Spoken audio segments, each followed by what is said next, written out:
नून गम दिए तो मुझे याद आ गया। बिस्मिल्लाहिर्रहमानिर्रहीम। अस्सलामुअलैकुम वरहमतुल्लाहि वबरकातुह। जी नाज़रीन, ये जिहड़ा तुसीं अज गाना सुनिया ये गुलकार मेहंदी हसन की जिंदगी का एक यादगार गाना ते अनोखा वाक़या इस गाने दे नाल जुड़िया होया जिहड़ा तुहानूं सुणावांगे। उम्मीद है तुहानूं पसंद आएगा। लो जी, जे चैनल ते नवे हो तो चैनल नूं लाइक सबसक्राइब शेयर जरूर कर देना ताकि असी एक दूसरे दे नाल जुड़े रहिए ते नाल तुसी थोड़ी जी हौसला अफजाई भी कर दिया करो ताकि असी मजीद तहकीक करके अच्छी तो अच्छी वीडियो तुहाडे सामने लिया सकीए। ये गुलकार मेहंदी हसन की जिंदगी का एक अनोखा वाक़या सी, सच्चा वाक़या जिहड़ा एक जनूबी पंजाब का बहुत बड़ा जागीरदार हुंदा जिहदे को बहुत जमीन हुंदी, मरबियां दे हिसाब नाल बहुत जायदाद हुंदी है, बहुत पैसा हुंदा, गड्डियां हुंदियां, अगे पिछे नौकर चाकर हुंदे आ ते बड़ा उन्हें प्रोटोकॉल मिलदा।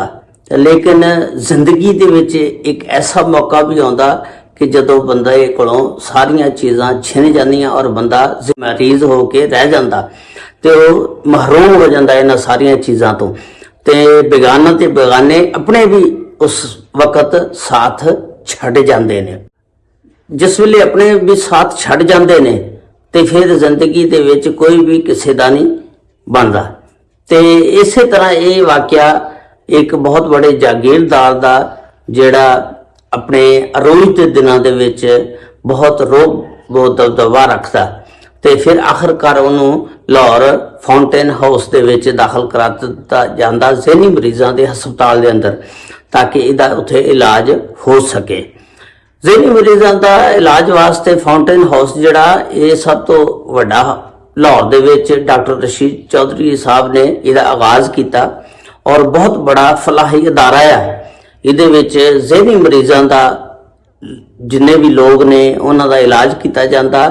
इसे तरह का एक अदारा इस्लामाबाद, पेशावर और फैसलाबाद दे विच भी जेरे तमीर है बन रहा ज़हनी मरीजों का हस्पताल। ते उहदे विच फिर जिहड़े लोग ज़हनी मरीज हो जाते हैं उन्हां दा इलाज किया जाता। डॉक्टर रशीद चौधरी साहब जिहड़े ने बहुत फलाही काम करते हैं ते जिस वेले नवाए वक्त दे विच सी ते उस वेले ये मुख्तलिफ सहाफियां नूं तंजीमां दे जिहड़े लोग सी उन्हां नूं मदऊ करदे हुंदे सी, बड़े बड़े अमीर लोगों नूं, ताकि आओ इन्हां दा दिल बहलाओ, इन्हां नूं वेखो और सहाफियां नूं कहंदे हुंदे सी इन्हां दे उत्ते कोई कालम लिखो ताकि जिहड़े लोग वेख के ते उन्हां 'च शऊर पैदा होवे ताकि जिहड़े भी ज़हनी मरीज आ उन्हां लोगों का इलाज हो सके, लोग इत्थे मरीजों नूं अपने लैके आ सकन। क्योंकि इस मरज़ का भी इलाज इसी तरह जिस तरह शुगर का, कैंसर का, सारियां का इलाज किया जाता, इसी तरह ज़हनी मरीज के जिन्ने भी मरीज होण उन्हां दा इलाज इत्थे किया जाता। उत्थे एक जनूबी पंजाब का बहुत बड़ा जागीरदार सी जिन्होंने अपनी जिंदगी बड़े रोब दबदबे दे नाल, बड़े यानी तुसी कह लो कि प्रोटोकॉल दे नाल जिंदगी गुजारी। बहुत बड़ा अमीर तरीन आदमी सी ते उहदे अगे पिछे गड्डियां हुंदियां सी ते बड़ा प्रोटोकॉल हुंदा सी ते वो अपने दौर दे विच बड़ा गरूर, घमंड, मुतकब्बर हुंदा सी, घमंडी हुंदा सी ते लोगों दे नाल जुल्म भी करदा हुंदा सी ते हो सकदा किसी दी बदवा लगी होवे या अल्लाह दी पकड़ च आ गया होवे कि ओदा ज़हनी तवाज़न जिहड़ा खो बैठा हो, ज़हनी मरीज हो गया ते फिर उहदे घरदियां ने लिया के उन्होंने हस्पताल दे विच दाखिल करा दिता गया। डॉक्टर रशीद चौधरी साहब कहते ने कि मैं अक्सर उस बंदे नूं मिलदा रहिंदा हुंदा सी ते उहदी ख्वाहिश दा इज़हार पुछदा रहिंदा हुंदा सी। वो बंदा गुलकार मेहंदी हसन दे गाणियां दा बहुत शौकीन सी, गज़लां दा बहुत शौकीन सी। उस बंदे नूं मेहंदी हसन साहब दे गज़लां गाने और बहुत अच्छे अच्छे यहाँ गज़लां जिहड़ियां सी ओह गांदा भी सी ते जिहड़ा बंदा उहदे कमरे कोलों गुजरदा सी अगर वो जागदा हुंदा सी ते हमेशा गुलकार मेहंदी हसन दे गाने ही गांदा हुंदा सी, गज़ल गांदा हुंदा सी। ते उस डॉक्टर रशीद साहब ने पूछा कि तुहानूं गुलकार मेहंदी हसन क्यों पसंद आ? ਉਹਨਾਂ ਨੇ ਕਿਹਾ ਕਿ ਮੈਂ ਸ਼ੁਰੂ ਤੋਂ ਜਦੋਂ ਜਵਾਨ ਸੀ, ਜਵਾਨੀ ਦੇ ਦੌਰ ਦੇ ਵਿੱਚ ਵੀ ਜਦੋਂ ਮੇਰੇ ਅਰੋਜ ਸੀ ਤੇ ਮੈਂ ਇਹ ਗਾਣਾ ਬਹੁਤ ਦਿਲਚਸਪੀ ਨਾਲ ਸੁਣਦਾ ਹੁੰਦਾ ਸੀ। ਤੇ ਉਹ ਫਿਰ ਡਾਕਟਰ ਰਸ਼ੀਦ ਚੌਧਰੀ ਸਾਹਿਬ ਨੇ ਕਿਹਾ ਕਿ ਤੁਸੀਂ ਇਹ ਗਾਣਾ ਮੈਨੂੰ ਵੀ ਸੁਣਾਓ। ਉਹ ਗਾਣਾ ਫਿਰ ਡਾਕਟਰ ਰਸ਼ੀਦ ਸਾਹਿਬ ਨੂੰ ਸੁਣਾਇਆ ਕਿ ਉਹ ਗਾਣਾ ਉਹਨਾਂ ਨੇ ਇਸ ਤਰ੍ਹਾਂ ਦਾ ਸੁਣਾਇਆ ਕਿ ਉਹਦੇ ਅੰਦਰੋਂ ਦੁੱਖਾਂ ਦੀ ਕਹਾਣੀ ਜਿਹੜੀ ਸੀ ਨਾ ਇੱਕ ਉਸ ਗਾਣੇ ਦੇ ਵਿੱਚ ਮੌਜੂਦ ਸੀ ਔਰ ਇੰਨਾ ਦੁਖੀ ਹੋ ਕੇ ਉਹ ਗਾਣਾ ਗਾਉਂਦਾ ਸੀ ਕਿ ਡਾਕਟਰ ਰਸ਼ੀਦ ਚੌਧਰੀ ਸਾਹਿਬ ਜਿਹੜੇ ਸੀ ਉਹ ਵੀ ਬੜੇ ਮੁਤਾਸਰ ਹੋਏ ਉਹਦਾ ਗਾਣਾ ਸੁਣ ਕੇ। ਤੇ ਉਹਨਾਂ ਨੇ ਫਿਰ ਆਪਣੀ ਖਾਹਿਸ਼ ਦਾ ਇਜ਼ਹਾਰ ਕੀਤਾ ਕਿ ਮੈਂ ਗੁਲਕਾਰ ਮਹਿੰਦੀ ਹਸਨ ਸਾਹਿਬ ਨੂੰ ਮਿਲਣਾ ਚਾਹੁੰਦਾ ਔਰ ਉਹਨਾਂ ਨਾਲ ਮਿਲ ਕੇ ਆਪਣੇ ਦੁੱਖਾਂ ਦਾ ਇਜ਼ਹਾਰ ਕਰਨਾ ਚਾਹੁੰਦਾ ਔਰ ਉਹਨਾਂ ਕੋਲੋਂ ਗਾਣਾ ਸੁਣਨਾ ਚਾਹੁੰਦਾ। ਤੇ ਡਾਕਟਰ ਰਸ਼ੀਦ ਚੌਧਰੀ ਸਾਹਿਬ ਜਿਹੜੇ ਸੀ ਉਹ ਬੜੇ ਫਲਾਹੀ ਕੰਮ ਕਰਦੇ ਹੁੰਦੇ ਸੀ, ਮਰੀਜ਼ਾਂ ਤੇ ਜਿਹੜੀ ਵੀ ਖਾਹਿਸ਼ ਹੁੰਦੀ ਸੀ ਉਹਦੀ ਉਹ ਪੂਰੀ ਕਰਦੇ ਹੁੰਦੇ ਸੀ। ਬਿਆਨ ਕੀਤਾ ਕਿ ਮੈਂ ਗੁਲੂਕਾਰ ਆਪਣੇ ਮਹਿੰਦੀ ਹਸਨ ਸਾਹਿਬ ਨਾਲ ਮਿਲਣਾ ਚਾਹੁੰਦਾ ਤੇ ਫਿਰ ਇਹ ਵਾਕਿਆ ਅਖਬਾਰਾਂ ਦੇ ਵਿੱਚ ਵੀ ਆਇਆ। ਲੇਕਿਨ ਗੁਲੂਕਾਰ ਮਹਿੰਦੀ ਹਸਨ ਸਾਹਿਬ ਐਡੇ ਮਸਰੂਫ ਆਦਮੀ ਸੀ, ਉਹਨਾਂ ਕੋਲ ਟਾਈਮ ਨਹੀਂ ਸੀ ਹੈਗਾ, ਉਹਨਾਂ ਨੇ ਨਹੀਂ ਪੜ੍ਹਿਆ ਹੋਏਗਾ ਅਖਬਾਰਾਂ ਤੇ ਵੀ ਫਾਊਂਟੇਨ ਹਾਊਸ ਦੇ ਵਿੱਚ ਇੱਕ ਐਸਾ ਜਾਗੀਰਦਾਰ ਆ ਜਿਹੜਾ ਤੁਹਾਨੂੰ ਮਿਲਣਾ ਚਾਹੁੰਦਾ, ਲੇਕਿਨ ਉਹਨਾਂ ਨੇ ਕੋਈ ਤਵੱਜੋ ਨਹੀਂ ਦਿੱਤੀ।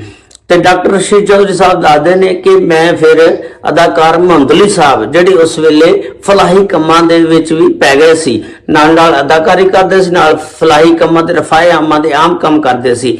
ਮੈਂ ਅਦਾਕਾਰ ਮੁਹੰਮਦ ਅਲੀ ਸਾਹਿਬ ਨਾਲ ਰਾਬਤਾ ਕੀਤਾ, ਰਾਬਤਾ ਕਰਕੇ ਉਹਨਾਂ ਨੂੰ ਆਪਣੇ ਫਾਊਂਟੇਨ ਹਾਊਸ ਬੁਲਵਾਇਆ ਔਰ ਅਦਾਕਾਰ ਮੁਹੰਮਦ ਅਲੀ ਸਾਹਿਬ ਨੂੰ ਵੀ ਫਿਰ ਉਸ ਜਨੂਬੀ ਪੰਜਾਬ ਦਾ ਜਿਹੜਾ ਸਰਮਾਇਆਦਾਰ ਸੀ, ਜਾਗੀਰਦਾਰ ਸੀ ਬਹੁਤ ਬੜਾ, ਉਹਨੂੰ ਮਿਲਵਾਇਆ। ਉਹ ਜਿਸ ਵੇਲੇ ਅਦਾਕਾਰ ਮੁਹੰਮਦ ਅਲੀ ਸਾਹਿਬ ਉਹਨਾਂ ਨੂੰ ਮਿਲੇ, ਉਹਨਾਂ ਦੀਆਂ ਗੱਲਾਂ ਸੁਣੀਆਂ, ਉਹਨਾਂ ਦੇ ਗਾਣੇ ਸੁਣੇ ਜਿਹੜੇ ਦੁੱਖ ਭਰੇ ਸੀ ਔਰ ਫਿਰ ਉਹ ਗਜ਼ਲ ਸੁਣੀ ਜਿਹੜੀ ਉਹ ਬੜੇ ਦੁੱਖਾਂ ਦੀ ਕਹਾਣੀ ਨੂੰ ਜ਼ਾਹਰ ਕਰ ਰਹੀ ਸੀ। ਤੇ ਜਿਸ ਵੇਲੇ ਉਹਨੂੰ ਆਪਣੇ ਆਪ ਨੂੰ ਹੋਸ਼ ਥੋੜੀ ਆਂਦਾ ਸੀ ਤੇ ਫਿਰ ਉਹ ਜਜ਼ਬਾਤੀ ਹੋ ਜਾਂਦਾ ਸੀ ਤੇ ਫਿਰ ਉਹਨੂੰ ਫਟਾਫਟ ਚੇਂਜ ਕਰਕੇ ਡਾਕਟਰ ਰਸ਼ੀਦ ਰਜ਼ਵੀ ਸਾਹਿਬ ਕਹਿੰਦੇ ਹੁੰਦੇ ਸੀ ਫਲਾਹ ਗਜ਼ਲ ਮਹਿੰਦੀ ਹਸਨ ਦੀ ਸੁਣਾ, ਫਲਾਹ ਸੁਣਾ, ਯਾਨੀ ਉਹਦਾ ਜ਼ਿਹਨ ਹੋਰ ਪਾਸੇ ਨੂੰ ਕਰ ਦਿੰਦੇ ਹੁੰਦੇ ਸੀ ਤਾਂ ਕਿ ਇਹਨੂੰ ਪੁਰਾਣੀਆਂ ਯਾਦਾਂ ਤਾਜ਼ਾ ਨਾ ਹੋਣ। ਇਸ ਤਰ੍ਹਾਂ ਉਹ ਫਿਰ ਜਿਸ ਵੇਲੇ ਮੁਹੰਮਦ ਅਲੀ ਸਾਹਿਬ ਆਂਦੇ ਨੇ, ਉਹਨਾਂ ਨੇ ਮੁਹੰਮਦ ਅਲੀ ਸਾਹਿਬ ਨਾਲ ਵੀ ਇਹ ਇਜ਼ਹਾਰ ਕੀਤਾ ਕਿ ਮੇਰੀ ਖਾਹਿਸ਼ ਆਖਰੀ ਇਹੀ ਆ ਕਿ ਮੈਂ ਗੁਲਕਾਰ ਮਹਿੰਦੀ ਹਸਨ ਨਾਲ ਮਿਲਣਾ ਚਾਹੁੰਦਾ। ਚੂੰਕਿ ਗੁਲਕਾਰ ਮਹਿੰਦੀ ਹਸਨ ਜਿਹੜੇ ਸੀ ਬਹੁਤ ਮਸਰੂਫ ਤਰੀਨ ਬੰਦੇ ਸੀ ਤੇ ਇਹਦੀ ਜ਼ਿੰਮੇਵਾਰੀ ਫਿਰ ਅਦਾਕਾਰ ਮੁਹੰਮਦ ਅਲੀ ਸਾਹਿਬ ਨੇ ਲਈ। ਅਦਾਕਾਰ ਮੁਹੰਮਦ ਅਲੀ ਸਾਹਿਬ ਫਿਰ ਇੱਕ ਦਿਨ ਇਸ ਤਰ੍ਹਾਂ ਹੁੰਦਾ ਕਿ ਗੁਲਕਾਰ ਮਹਿੰਦੀ ਹਸਨ ਸਾਹਿਬ ਸਟੂਡੀਓ ਦੇ ਵਿੱਚ ਕਿਸੇ ਗਾਣੇ ਦੀ ਸ਼ੂਟਿੰਗ ਦੇ ਲਈ ਗਾਣਾ ਗਾਉਣ ਵਾਸਤੇ ਆਉਂਦੇ ਨੇ ਸਟੂਡੀਓ ਦੇ ਵਿੱਚ। ਤੇ ਜਿਸ ਵੇਲੇ ਉੱਥੋਂ ਕੰਮ ਖਤਮ ਹੋ ਗਿਆ, ਮੁੱਕ ਗਿਆ, ਤੇ ਅਦਾਕਾਰ ਮੁਹੰਮਦ ਅਲੀ ਸਾਹਿਬ ਉਹਨਾਂ ਨੂੰ ਉੱਥੋਂ ਆਪਣੀ ਗੱਡੀ 'ਚ ਪਾਉਂਦੇ ਨੇ ਤੇ ਫਾਊਂਟੇਨ ਹਾਊਸ ਲੈ ਆਉਂਦੇ ਨੇ, ਲਿਆ ਕੇ ਤੇ ਉੱਥੇ ਉਹਦਾ ਵਿਜ਼ਿਟ ਕਰਾਉਂਦੇ ਨੇ, ਲਿਆ ਕੇ ਤੇ ਫਿਰ ਉਸ ਜਾਗੀਰਦਾਰ ਨੂੰ ਮਿਲਾਉਂਦੇ ਨੇ।